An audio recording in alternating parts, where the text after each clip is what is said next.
So as you guys know, I spend a lot of time outdoors. I spend a lot of time exercising. I spend a lot of time training my clients outdoors. And as a result, I meet a lot of different types of people. I go all over the city pretty much every day. I train in places where there's tourists, where there's other calisthenics practitioners and other exercise enthusiasts and physical fitness enthusiasts. And the one thing that I've been noticing is something very interesting, and it just hit me recently, and that is that people really like to argue the exception. And so the reason why I preface this with me saying that I'm outdoors quite a bit and I meet a lot of different people is, especially if I'm exercising or training a client, a lot of times people come up to me and they say, wow, you're in really good shape, how old are you? Things of that nature, how long have you been working out, that kind of a thing.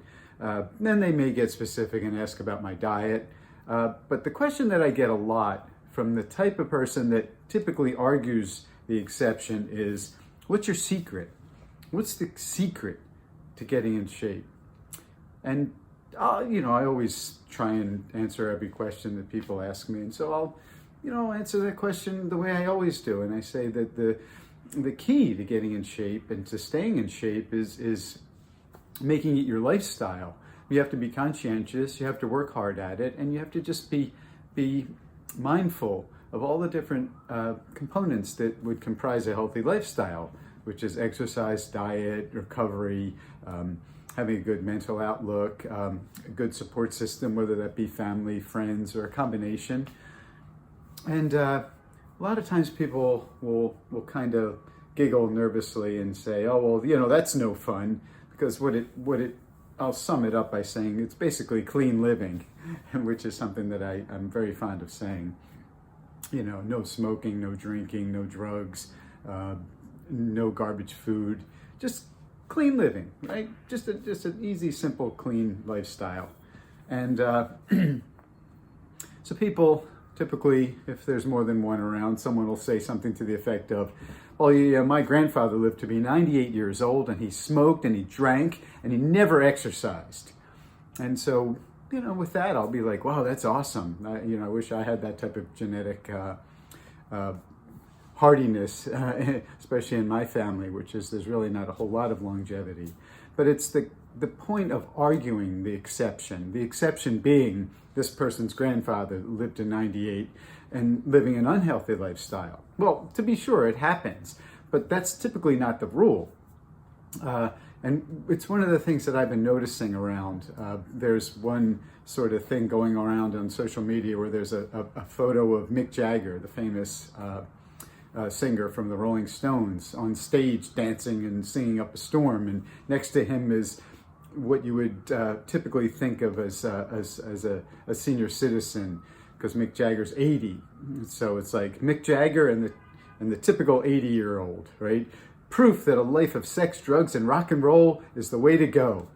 And so, again, that's arguing the exception. The rule is, well, yeah, most 80-year-olds who partake in an unhealthy lifestyle aren't going to live in a healthy manner, in a vital, healthy manner. They're just not. It's just not possible if they make it to 80.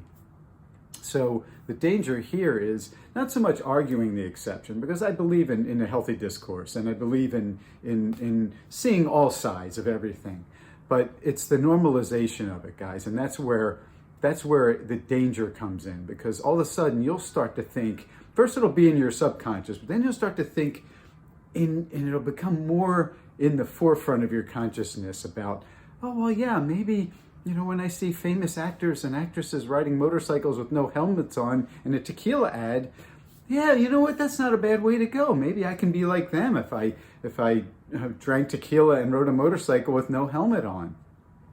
So that will lead to impeding any progress that you're looking to make. And it's not just physical fitness, it's in everything. It's in academics, it's in work, it's in athletics, the aforementioned athletics that I talk about. So that's something that you need to be very mindful of. Hey, it's funny to look at these things, and it's fun and interesting to have a discourse. And also, what I find really interesting and also challenging is to be able to change someone's mind.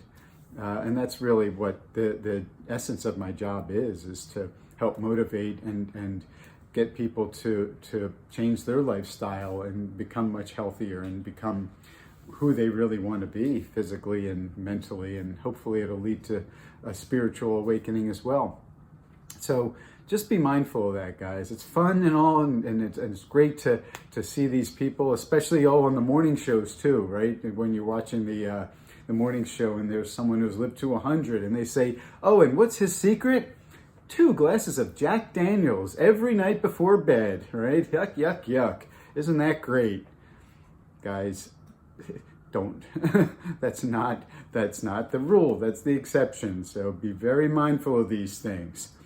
Stay on the path, lead a healthy lifestyle. You know, I'm always here to answer questions. I try to get to as many as possible. Let me know what you guys think about it. Let me know what you guys think about it. And what are some examples that you guys have seen lately of people arguing the exception? And, you know, I will see you down in the comments section.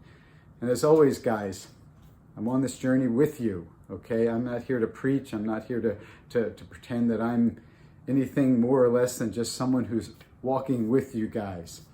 And with all that in mind, until next time, it's our time to shine. I love all you guys. Thank you.